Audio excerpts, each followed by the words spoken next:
성부와 성자와 성령의 이름으로 아멘. 예수님과 어머니 하나 되신 성심을 통해 아버지 신성하신 피앗의 나라에서 이 기도를 봉헌드립니다. 사랑하는 하나님 아버지, 그리고 예수님과 어머니 정말 고생 많으셨습니다.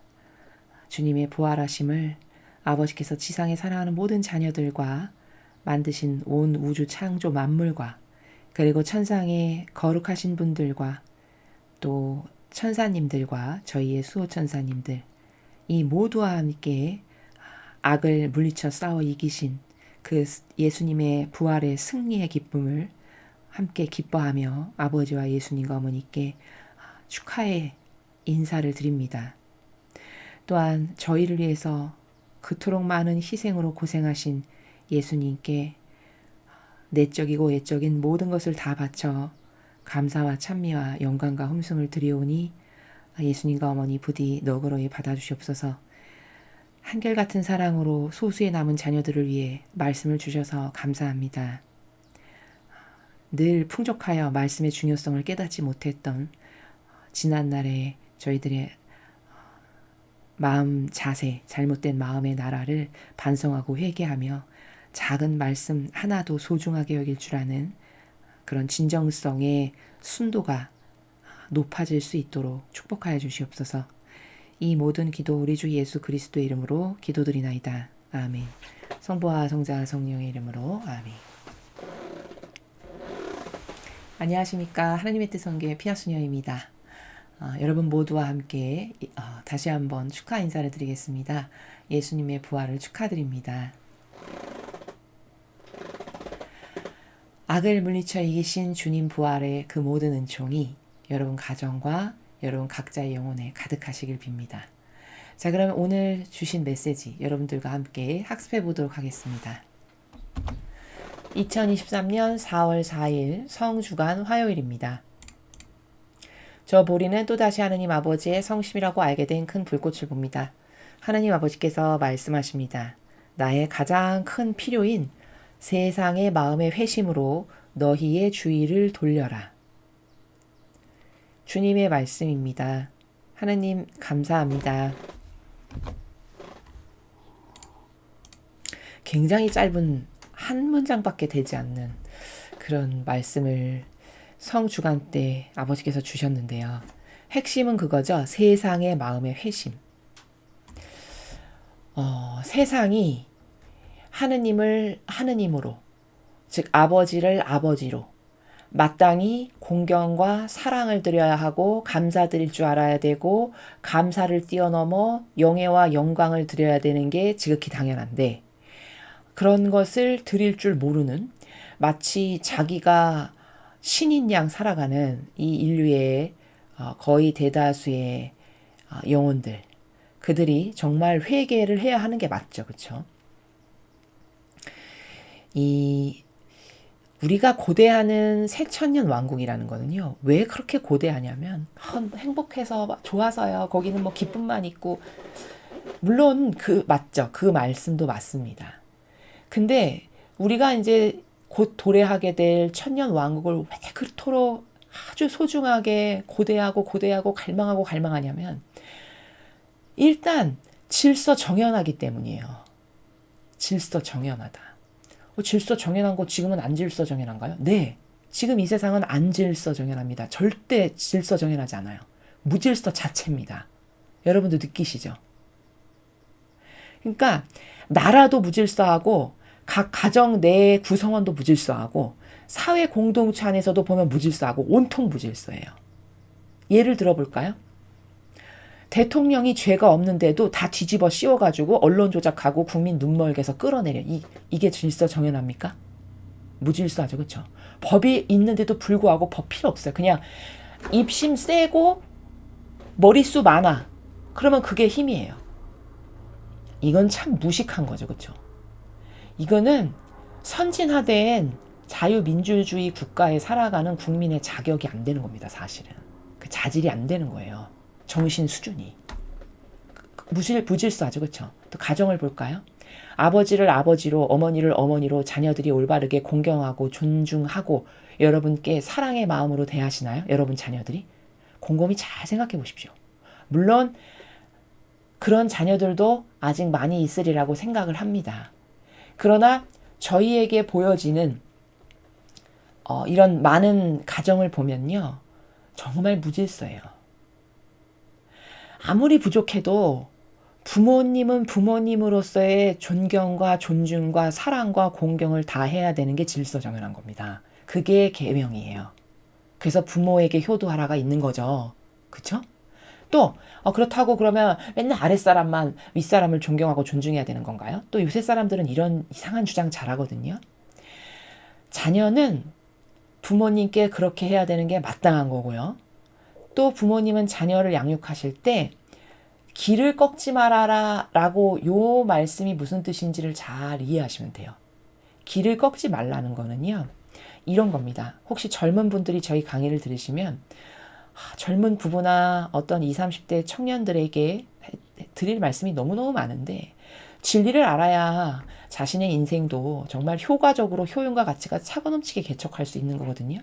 근데 그냥 진리 모르고 무대뽀로 내가 왕인 것처럼 내 인생은 내 거지 이런 마인드로 산다. 그러면 그 영혼은요. 그렇게 큰 비전이나 발전이 있을 수 없어요. 왜냐하면 그가 돌틈에서 나온 게 아니라 하느님에게서 나온 영혼이기 때문에 절대 하느님하고 무관하게 살아가면 복을 받을 수 없거든요. 이게 진실이거든요. 그러니까 하느님하고 무관하지 않게 살게 하려고 자꾸 강의를 해서 하느님을 공경해야 되고 사랑해야 되고 그분께 진심으로 대해야 되고 이런 말씀을 왜 드리냐. 그래야 그게 본인의 영혼이 복받는 길이거든요.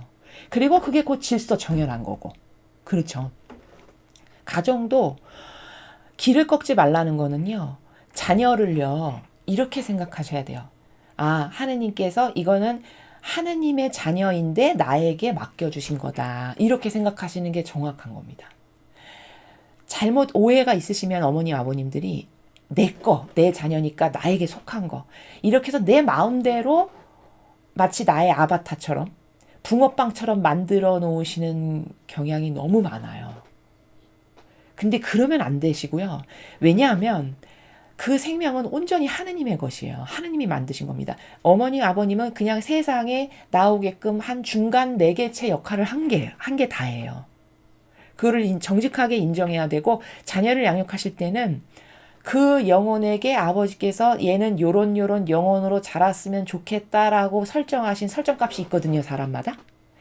그러면 그 설정값이 그 영혼 안에서 최대한 이루어질 수 있도록 나는 그냥 뒷받침을 해주고 그것에 필요한 것을 좀 도와주고 이런 부모적 역할을 하면 되는 거거든요. 그게 자녀를 가장 잘 양육하시는 거예요. 근데 가끔 보면 잘못 어떤 이 진리를 배운 적이 없다 보니까 자녀를 양육하는 방법이 잘못된 게 내 아바타를 만들고 내 거를 그 아이에게서 관철시키고자 하는 이런 건 다 잘못된 겁니다. 그러면 그 영혼의 주인이 내가 되는 거죠. 내 마음대로 얘가 이런 애가 됐으면 좋겠고 이런 애가 됐으면 좋겠고 이거는 내가 그 영혼의 주인으로 군림하는 거잖아요. 그런 점 때문에 안 되는 겁니다. 그러면 큰일이에요. 큰일 나요. 그 영혼의 주인은 하느님이지 부모가 아닙니다. 부모는 단지 도와주고 서포트해주는 역할을 하는 거예요. 그러라고 부모와 자식의 관계로 맺어주신 겁니다. 이해되시죠? 요게 자식과 부모 사이에서의 질서입니다. 요 질서 안에서 가지런하면 행복해요. 그쵸? 그럼 여러분 제가 지금 자녀는 반드시 부모님을 아무리 자기가 봤을 때 보잘것없는 어떤 허점이 보인다 해도 반드시 존경과 존중과 사랑의 진정성의 마음으로 마땅히 받으셔야 될 존경과 사랑을 드려야 된다. 그게 질서정연한 거다. 거꾸로 부모는 자녀를 이렇게 양육시켜야 된다. 제가 지금 말씀드렸잖아요. 그게 질서라는 거예요.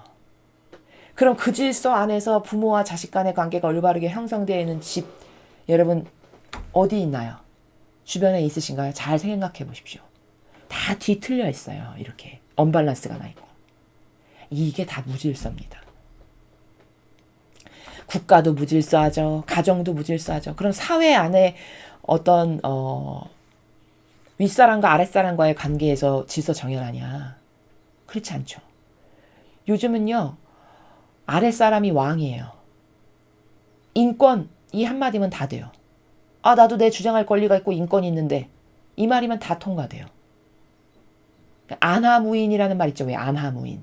그냥 안하무인격으로 나도 배울 만큼 배웠고 대학 나왔고 이런 식으로 사회에서의 수많은 시간의 연배가 있고 선배인데도 불구하고 그렇게 그런 무질서로 대한다든가 혹은 이제 거꾸로 내가 윗사람이네 해서 찍어 누른다든가 이런 거 다 무질서한 거거든요.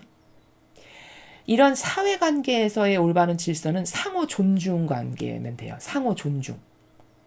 선배를 선배로서 존중하고 많은 경력과 이 영역에서의 어떤 노하우와 전문가적인 위치에 있어. 그럼 그 전문가적인 위치에 있는 그것을 권리를 당연히 존중해줘야 되는. 아랫사람이야. 아무리 그 사람이 신참이어도 그 사람의 기본적으로 존중해야 될 걸 어떤 존중을 해주는. 이런 관계가 질서입니다. 그럼 그런 직장 생활에서의 그런 질서가 올바르게 돼 있는 직장 많이 있을까요? 별로 없거든요, 사실. 그럼 무질서죠, 그렇죠? 이렇게 이 세상은요, 온통 무질서예요. 그럼 그런 인간 간의 관계성도 무질서한데 보이지 않는 하느님하고의 관계성을 올바로 가질 수 있을까요? 절대 없습니다. 배우지 않고는. 진리는요, 배우지 않고는 절대 알 수 없어요. 그저 하느님은 이런 무질서한 인간에게 하느님은 어떤 존재냐? 내가 갈급하고 고통으로 지금 치달아가지고 절망의 바닥으로 내리닫았어. 그러면 주님 도와주세요. 이럴 때나 필요한 존재예요. 그렇지 않습니까? 냉정히 말하면 양심에 손을 얹고 그렇죠? 그냥 절망의 바닥으로 내리쳐져가지고 더 이상 갈 곳이 없어. 그냥 그럴 때나 열심히 주님을 찾으면서 제발 저를 도와주세요. 그럴 때 어쩌다 한번 찾는 이게 하느님의 존재적 가치? 그런 인간이 하느님에 대해서 가지고 있는 존재적 가치가 그게 답니다. 그렇죠? 그럼 이게 질서로운가요? 무질서하죠.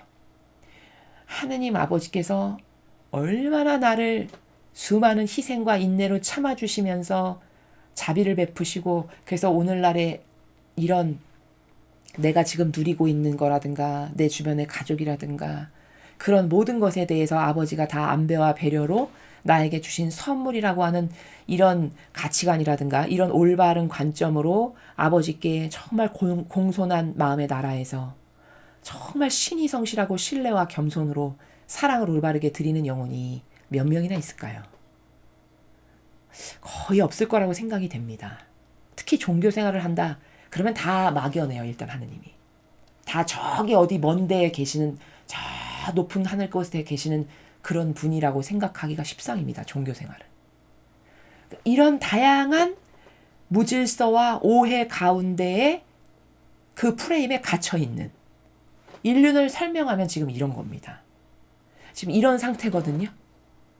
그래서 천년왕국이 오면 왜 좋냐? 우리가 왜 그렇게 그토록 갈망하냐? 이 무질서가 없어지고 아버지의 그 신적인 질서로 가지런해져서 모든 것이 보기 좋고 아름답고 매력이 철철 넘치는 아름다운 질서로만 가득한 세상이 될 거기 때문에 너무 고대하는 겁니다. 여러분 이렇게 추상해 보세요. 제가 지금 드리는 말씀으로. 기대가 되시죠? 아버지는 아버지로서 존중받고 어머니는 어머니로서 존중받고 자녀는 자녀로서 그 본연의 위치에서의 아름다움으로 살고 하느님은 하느님으로서 반드시 받으셔야 될 권리와 권한과 모든 영예와 영광을 온 백성이 다 존중해드리고 얼마나 아름다운가요? 그렇죠? 대통령은 대통령으로서 수많은 밑에 수반하는 세력들이 그 권리를 존중하고 그가 정치를 나라를 위해서 잘 펼 수 있게끔 희생으로 돕고 그렇죠? 이게 올바른 정치인의 자세 아닌가요? 그렇죠? 지금 어디 그런 정치인이 어디 있습니까? 그래서 이 세상이 지긋지긋한 거예요. 자, 정말 지긋지긋하다. 정말 역겹다. 제발 질서정연하고 가지런한 그런 새 시대 좀 살아봤으면 이러는 거거든요. 이해되시죠? 그래서 그토록 천년왕국을 갈망하는 겁니다. 또 왜 갈망하냐? 공정과 정의가 있을 거거든요. 공정과 정의. 여러분 빨갱이 공산주의가 말하는 공정과 정의가 공정과 정의인가요? 아닙니다. 그거는요. 그냥 나누자는 거예요. 노력 안 하는 사람도 다 똑같이 나누자. 그게 공정과 정의가 아니죠. 그게 바로 무질서입니다. 그쵸? 근데 달콤한 말로 속이는 거죠. 특히 어떤 혜택을 못 받는 세력에게 가서. 그러면 그 사람들은 평상시에 울분이 쌓여있고 불만족이 있으니까 어떻게 될까요? 자기의 그런 기호를 충족시켜주니까 얼른 그 정치 세력이 옳다라고 하고 맞다라고 하고 옳소옳소하고 지지하겠죠. 이런 어리석은 인간으로 가득한 게 지금 이 세상입니다. 그게 공정과 정의입니까? 공정과 정의라는 거는 노력한 것에 해당하는 것만큼 정확하게 값을 매겨서 받는 게 공정과 정의입니다. 희생한 것에 상응하는 것만큼 값을 치러줘야 하는 것이 공정과 정의입니다. 그렇죠. 근데 지금 세상은 희생도 안 하고 노력도 안 하는데 공짜 거저 얻어먹는 거 좋아하고 공짜로 안 주면 왜 안 주냐고 따지잖아요. 이게 어디가 공정과 정의입니까? 새천년 왕국이 되면 이 공정과 정의가 회복될 거니까 또한 기쁜 거예요. 그렇죠. 자, 제가 지금 두 가지밖에 말씀을 안 드렸는데 이런 기타 등등의 이유로 그렇게 새 시대가 오기를 갈망하는 겁니다. 자, 지금 이런 객관화를 제가 왜 하냐. 이런 새 시대가 빨리 오려면 하루라도 더 그런 세상에서 빨리 살아보고 싶으시죠? 그러려면 뭐가 돼야 되냐면 세상의 사람들이 회개를 해야 돼요. 회개. 근데 그 회개의 첫 번째가 뭐냐면 내가 여태 그 무질서를 조장했던 장본인이구나 하는 것을 깨닫고 뉘우쳐야 된다는 겁니다. 또 내가 여태 이 세상이 이렇게 쓰레기와 같은 세상이 되도록 공정과 정의가 뭔지도 모르고 공정과 정의를 남 앞에서 잘못된 것을 발언을 하면서 영향력을 끼친 그런 죄인이구나. 이런 것을 회개해야 되는. 기타 등등 이런 회개할 거리가 너무너무 많은 거죠. 그렇게 사람들이 자기가 지금 어떤 처지에 있고 새 시대가 왜 이렇게 희망으로 가득한 시대며 그럼 그 새 시대와 반대되는 내가 잘못된 오해와 인식의 부작용으로 끼친 영향력이라든가 죄악이 뭔가를 철저히 깨닫고 회개할 때 많은 사람이 회개하면 빨리 오시겠죠. 그 시대가 빨리 올 겁니다. 근데 회개를 안 하고 이게 이렇게 깨닫지를 못해서 계속 악하게 산다. 그러면 새로운 시대가 느리게 올 수밖에 없겠죠. 우리의 반향에 발맞춰서 아버지는 항상 주시니까. 이해되시죠? 그래서 세상의 회개가 중요한 거예요. 이게 되게 막연하실 것 같아서 여러분이 세상의 마음에 회심으로 주의를 돌려. 그래 회개해야지. 아버지 회개하게 해주세요. 이렇게 되면 안 되는 거거든요. 이러면 이 메시지 들어봤자 오늘 아버지가 세상 회개하라고 하셨어. 기도 일단 바쳐야 되겠네. 이러면 물론 기도 안 하는 것보다야 낫겠으나 어떤 의미를 알고 뭐가 잘못됐고 어떻게 달라져야 되고 뭐를 고쳐야 된다는 프로세스가 있는 가운데 뭔가 행동을 하고 기도를 하는 것과 전혀 아무것도 없는 가운데 행동과 기도를 하는 거는 질적 수준이 확 차이 나죠. 그래서 제가 이렇게 객관화를 많이 한 겁니다. 회개를 정말 해야 되겠죠. 그렇죠? 일단 온 인류는 어떤 사람도 피해갈 수 없는 게 뭐냐면 원죄와 그 다음 두 번째가 무질서하게 막 산 죄예요. 나 안 무질서했는데요. 본인이 모를 뿐입니다. 제가 지금 무질서가 뭔지 나라의 관점에서 가정의 차원에서 한 어떤 사회 시스템 안에서 다 무질서가 뭔지 말씀드렸죠. 그럼 그 무질서한 사고방식으로 안 사는 사람 거의 없습니다. 이 시대에. 진리를 모르면 또 그렇게 살 수밖에 없고요. 그렇죠.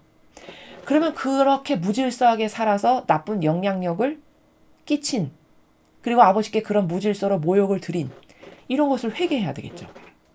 뭐 기타 등등 이거 말고도 너무너무 발견할 게 많지만요. 그래서 이렇게 세상의 마음이 이런 또 자아의 종으로 한평생 산 거 얼마나 그거를 회개를 많이 해야 될까요? 나를 만드신 분이 하느님이신데 그 하느님은 안중에도 없고 맨날 자아, 즉 마귀하거나 열렬히 하나 돼서 마귀에게 협력하고 동조하고 한평생을 살았다면 이거 크게 회개해야 될 일이죠. 그렇죠? 그러면서도 자기 아쉬울 땐 하느님께 와서 주님 저 좀 도와주세요. 참 반감드는 일이죠. 자기 멋대로 살고 싶은 대로 막 살았다가 일이 안 풀리고 어렵고 고통스러워. 하느님 저 좀 도와주세요. 평상시엔 하느님 찾지도 않았으면서 그렇죠? 참 반감드는 일이죠. 이게 많은 사람들이 그렇거든요. 사실. 그러니까 이렇게 자아의 종으로 산 거, 인간적인 걸 우상으로 떠받들고 산 거, 그리고 무질서하게 산 죄. 게다가 이 시대의 가장 큰 죄악 중에 또 하나가 뭐냐? 저렇게 거짓 예언자와 열렬히 하나 되고 협력하고 동조해가지고 마귀를 살찌우고 양식을 되어주는 일에 동참한 죄. 이거 엄청 큰 죄입니다. 이거는 자칫 잘못하면 지옥 갈 만큼 큰 죄예요. 단정할 순 없겠으나. 그렇죠. 왜냐하면 그게 성경에 나와 있거든요. 왜? 가나안 땅에 들어가기 전에 정탐꾼 12명 보냈는데 그중에 여호수아 여분네 아들 갈렙 빼고 나머지 모두는 다 하느님이 보내신 약속하신 땅에 가면 우린 죽는다고 큰일 난다라고 와서 선동질했죠. 근데 또 어리석어가지고 그 선동질에 다 대부분의 백성이 넘어가가지고 맞다고 왜 우리가 거길 가야 되냐고 또 이랬잖아요. 그래갖고 하느님이 어떻게 하셨죠? 야, 얘네들은 안 되겠다. 가나안 땅이라고 하는 축복의 상징, 천상의 상징인 거기 가기에는 얘네들은 너무 부정 타는 짓을 지금까지 많이 했고 결정타가 거기 갔다 와가지고 끝까지 정신 못 차리고 하느님을 믿고 신뢰하기보다는 오히려 하느님께 반기 들고 하느님을 반하는 세력이 된 거. 반대하는. 하느님의 반대편에 서는 세력. 이건 안 되겠다 해서 다 죽여버리셨어요. 그러면 여러분 생각해 보십시오. 그 정탐꾼, 거기 가면 우리는 큰일 납니다라고 했던 정탐꾼에게 동조한 것만으로도 죽여버리셨죠. 그러면 이 시대의 거짓 종교, 거짓 예언자, 적 그리스도라고 우리가 지금 앞으로 예언서에서 배울 그 세력과 하나 되는 건 이거보다 더 심각한 거죠. 그 정탐꾼 10명에게 하나 된 것보다 더 심각한 수준이잖아요. 그럼 그건 어떻게 될까요, 영혼이? 추상해 보십시오. 여러분의 상상에 맡기겠습니다. 그 가나안 땅에도 못 들어가게 40년 동안 뺑뺑뺑뺑 돌게 하시면서 죽여버리셨다면 그 작은 것 하나에도 협력하고 동조한 걸로 그렇게 값을 매기셨다면 그건 어떻게 될지를 생각해 보십시오. 무서운 일입니다. 진실로 무서운 일입니다. 이런 죄, 이렇게 거짓 예언자, 거짓 하느님을 마치 대변하는 것처럼 나는 하느님의 일꾼입니다 했는데 사실은 마귀와 하나 된 그 거짓 교회와 하나 된 죄, 회개할 게 얼마나 많나요? 그렇죠. 이런 거 다 회개할 거리거든요. 그렇게 세상의 마음이 회심해야 그래야 새천년 왕국이 빨리 온다는 거예요. 이해되시죠? 여러분 각자의 마음 안에서도 양심의 나라에서 나는 이런 지금 제가 말씀드린 거 객관화 몇 개 말씀드린 거 있죠? 그런 범주 말고도 무수히 많은데 인간이 하느님께 모욕드리는 거는. 그래서 왜 순환의 시간들에 보면은 5천 몇백 대 맞으셨다고 나오죠. 5천 몇백 대 그 매 하나하나가 여러분 뭔지 아세요? 예수님께서 그 순환의 과정을 통해서 맞으신 매가 5,480대라고 하셨나? 예전에 제가 그걸 봤을 때 그 정도라고 제가 지금 생각이 되는데 그 5,000대가 넘는 매가 뭔지 아십니까? 그게 인간이 짓는 죄의 종류래요. 종류. 그렇게 많은 가지수의 죄를 짓는 겁니다. 인간이. 그걸 다 하나하나 배상보석을 하시느라 맞으신 거예요. 죄의 개수대로. 얼마나 많은 죄를 짓나요? 그렇죠. 상상할 수가 없는 거죠. 그러면 그 많은 죄악을 이 인류가 짓고 살아가는데 여태도 회심을 안 한다면 이거는 그들이 회심할 수 있도록 우리가 뭔가 여기서 행동을 해야 되는 게 있는 거죠. 그럼 우리가 할 수 있는 게 뭘까요? 이제 그 솔루션을 생각해 보죠. 세상이 회심을 해야 되는데 이렇게 많은 죄악을 짓고 사는데 도대체 우리가 할 수 있는 일이 뭘까? 여러분이 할 수 있는 것 중에 대표적인 몇 가지가 인류가 회심할 수 있는 은총을 주십시오 하고 그 인류를 위해서 대신 여러분이 기도하시는 거예요. 혹은 그 인류가 제발 회개할 수 있는 은총을 주십시오 해서 여러분이 고행이나 극기를 하는 겁니다. 뭐 단식을 한다든가 혹은 몇 킬로씩 걸으면서 기도를 한다든가 혹은 어떤 여러분이 평상시에 어떤 애착과 집착으로 하고 있는 거 하나를 꺾어버려서 봉헌 드린다든가 뭐 할 수 있는 건 많이 있죠. 그렇죠?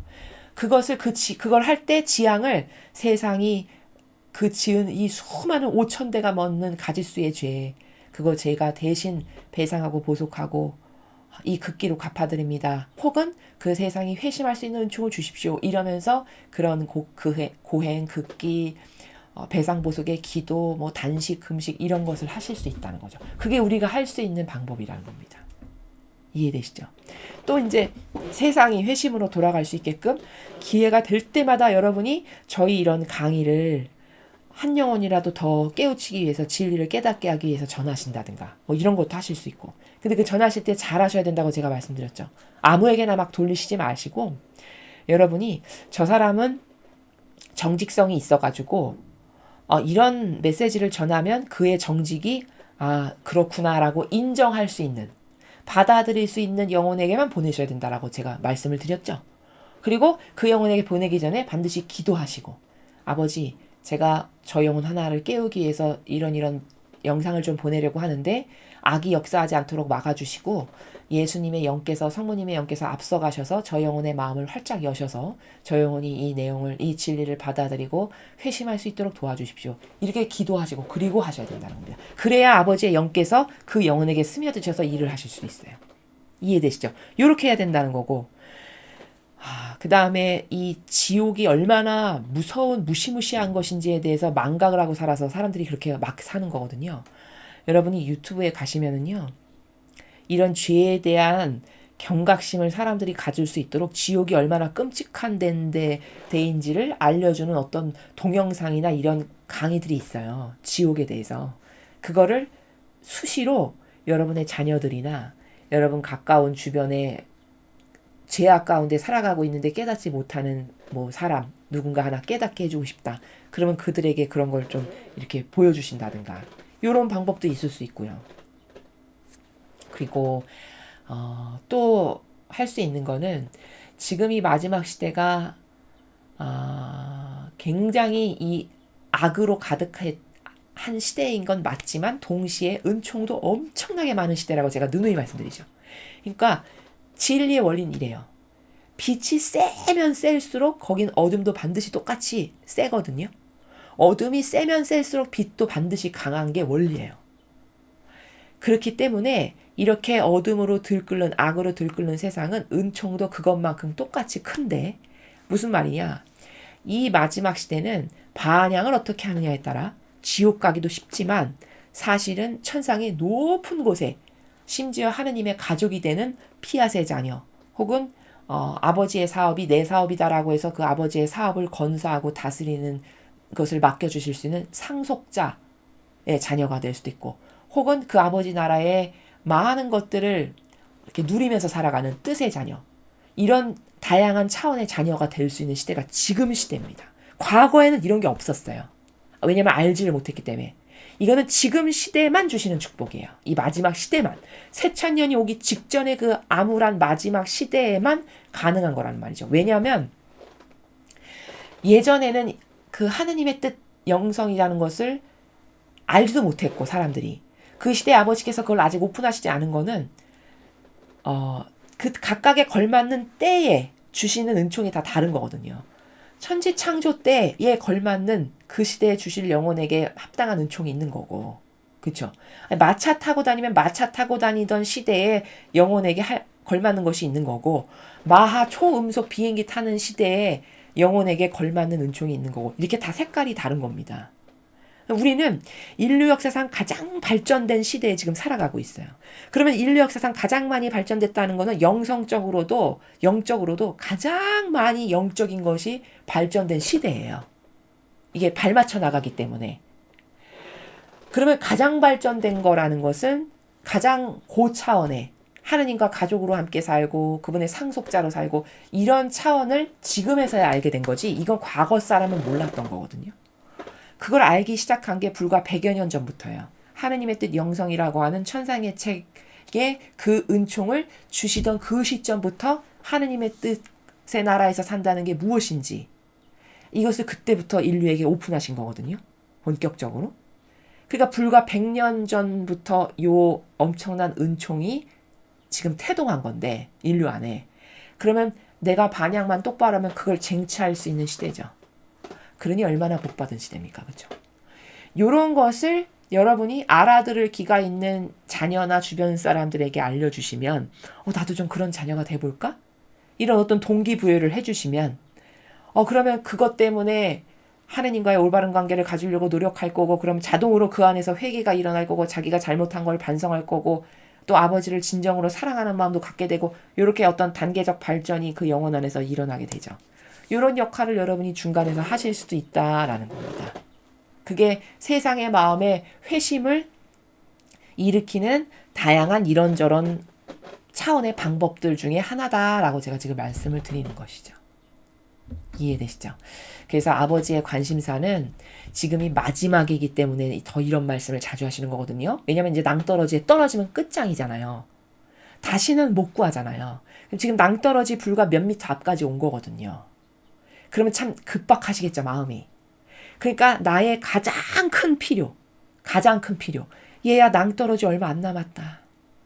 근데 낭떠러진 줄을 모르고 계속 달려가네.